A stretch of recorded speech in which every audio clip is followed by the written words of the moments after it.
All right, so this video is to go over the rational root theorem and synthetic division just a little more in case we didn't get to a lot of it in class. So you know at this point that we've gone over how to solve using GCF factoring and then factor by grouping, and then synthetic division is that third way of solving when those two methods don't work. So if you look here, you know that you can't use the GCF method because there is no GCF that you can take out of all four terms. So that method wouldn't work. If you think about grouping, if you grouped these two terms together, you could divide out an x squared, which would give you x minus 9. But then from this group, you could only divide out a 2, which would leave you with 3x plus 8. So those inside groups wouldn't match, which is the key to factor by grouping. So we know that those two methods that we had learned before aren't going to work. So then we're going to lean on synthetic division to help us solve this. So when we first did synthetic division, we were told what one of our factors or one of our solutions was so that we could solve. In this case, we're not given a solution, so we're going to have to find it ourselves. And that's where we lean on that rational root theorem. So the rational root theorem says that if I take all the factors of my last term, or P, and all my factors of my first, my leading coefficient Q, that will come up with all the possible rational roots for this problem. So we think here P is 16. Yeah, that's our constant. So my factors of 16 are 1, 2, 4, 8, and 16. And then my leading coefficient here is 1, which means my only factor is 1. So then if I divide all my P's by Q, and then remember we consider the positive and the negative answer for each of these, so I would get plus or minus 1, plus or minus 2, plus or minus 4, plus or minus 8, and plus or minus 16. So these would be my possible rational roots. So then I'm only going to try numbers on this list to synthetically divide. Any other number would not end up working for us. We always recommend that you start with 1 and negative 1. The numbers on this side of the list typically work better than the bigger numbers. So always start with 1, negative 1, 2, negative 2. So in this case, I'm going to start with positive 1 and see if that works. So I'll put my 1 on the outside, and then we just bring down each of our coefficients. So my leading coefficient is 1, negative 9, positive 6, and 16. So remember, make sure you're paying attention to the sign, right? That's a negative 9 that you're bringing down. So I've set up for my synthetic division. So then I always bring down the first term, and then I'm going to multiply. So I do 1 times 1 would give me 1, and I put that here. And then I'm going to add these two together. So negative 1 or negative 9 plus 1 would give me negative 8. And then I repeat. I multiply 1 times negative 8 would give me negative 8. Then I add 6 plus negative 8 is negative 2. 1 times negative 2 is negative 2. 16 plus negative 2 is 14. So because this last number is not 0, that means that 1 is not a factor of this original polynomial. So 1 did not work. So then let's try negative 1. So again, I set my negative 1 on the outside. I'm putting those same leading coefficients here. And then I just start the process over again. So I bring down my 1. Negative 1 times 1 is negative 1. Negative 9 plus negative 1 is negative 10.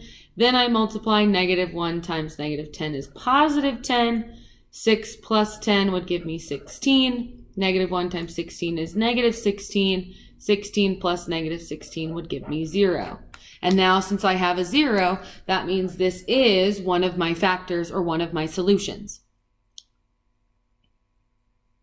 Be careful with your signs. A lot of the times I find that synthetic division people make mistakes here, and that's why they end up struggling to find a factor. So just make sure you're really good about what your signs are, and multiplying negative 1 times negative 10 is positive 10. Things like that can easily make a correct answer not work out well. So I know this is one of my factors, x equals negative 1, or which I can write as x plus 1 as a factor. Depending if we want a factored answer or a solution answer. So now this is the rest of my answer. So remember, once I've divided out 1x, that means that this has dropped an x, so it's 1 degree lower. So this is going to start 1x squared minus 10x plus 16. And then this, we would see if we can factor it. If we couldn't factor it, then we would use the quadratic formula. So what multiplies to give me 16 adds to give me negative 10. I could use x minus 2 and x minus 8. So then if I tack that x plus 1 on the front, this would be my factored form of this original polynomial. We can't forget the one that we started with, which means my solutions would be x equals negative 1, x equals 2, and x equals 8. Remember, to figure out what the solutions are, we're simply setting all of these factors equal to 0. So I set x minus 2 equal to 0, added 2 to both sides, and that's how I got x equals 2. So these would be my solutions. These would be my factors, just depending on what we're looking for.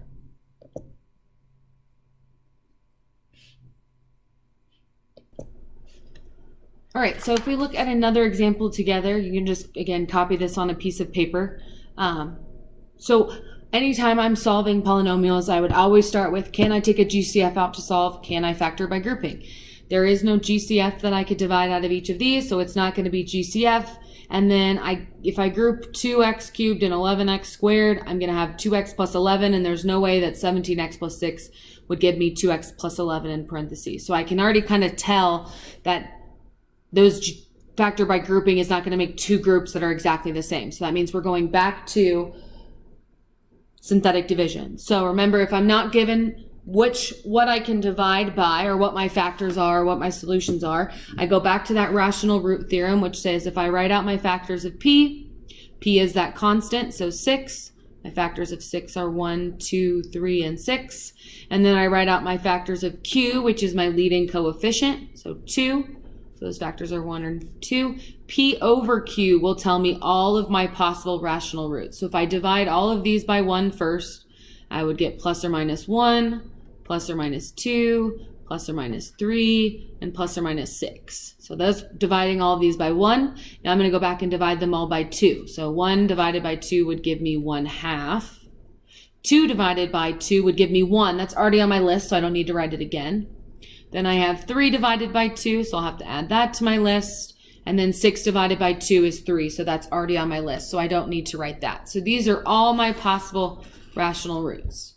So then again, when I set up my synthetic division, I'd write 2, 11, 17, and 6. Now there's a couple things here that I would consider. One, I would never try the fractions first when I'm testing things. That's just not worth it to have to multiply things by 1/2. Especially if you have an odd number, it's going to get really sticky.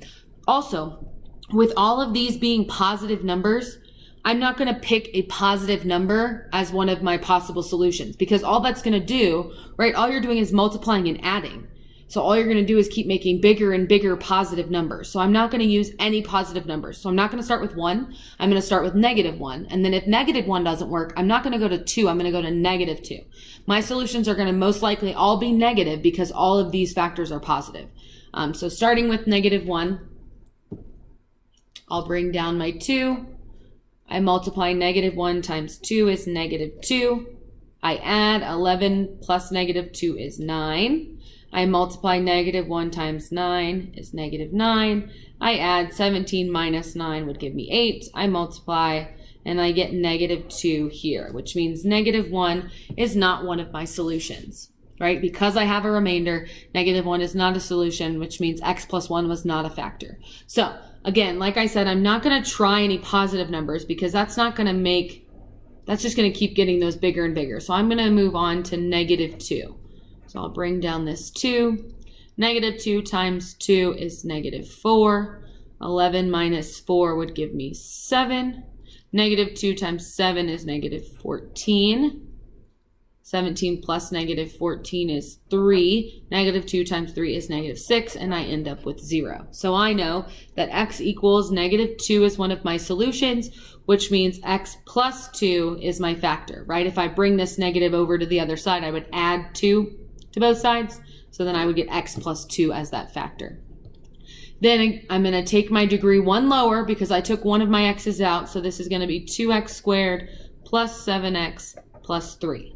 Again, I would start by seeing if it factors. If it doesn't factor, then I would go on to the quadratic formula. Because there is a leading coefficient, I'm going to factor by coming up with my factors of 2 and my factors of 3.